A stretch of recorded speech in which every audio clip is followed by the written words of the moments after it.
মুহাম্মদ সাল্লাল্লাহু আলাইহি ওয়াসাল্লাম এমন মানুষ ছিলেন যে তিনি একটা বাগানে ঢুকেছেন, একটা উট দৌড়ে তার কাছে চলে এসেছে, এসে গায়ের সাথে বুকের সাথে গাটা লাগিয়ে রেখেছে। নবী সাল্লাল্লাহু আলাইহি ওয়াসাল্লাম আদর করছেন, হাদিস স্পষ্ট সহিহ, নবীজি আদর করছেন এবং বলছেন, জানো উটটা আমাকে কি অভিযোগ করলো?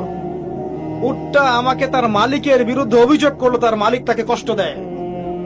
এই উটটা পর্যন্ত, একটা অবলা প্রাণী পর্যন্ত আমাদের নবীকে আপন মনে করছেন, ছুটে চলে আসছেন, আমার কষ্ট হচ্ছে, আমাকে ধরেন। চিন্তা করতে পারেন? সুবহানাল্লাহ। নবী সাল্লাল্লাহু আলাইহি ওয়াসাল্লাম যখন মসজিদ নববী নির্মাণ করেছেন, ওখানে একটা খুঁটি ছিল, এটা অনেকে জানেন, খুঁটি ছিল। যখন মিম্বর এসেছে, মিম্বর, তখন তিনি মিম্বরে দাঁড়িয়ে বয়ান করা, খুতবা দেওয়া শুরু করেছেন। তখন ওই যে খুঁটি, ওই খুঁটিটা থেকে কান্নার ডগডগ আওয়াজ শোনা যেত। ওই জড়বস্তু পর্যন্ত মুহাম্মদ সাল্লাল্লাহু আলাইহি ওয়াসাল্লামকে আপন মনে করতেন। মুসলিমদের যে কোনো সমস্যা তারা মুহাম্মদ সাল্লাল্লাহু আলাইহি ওয়াসাল্লামের কাছে যেতেন,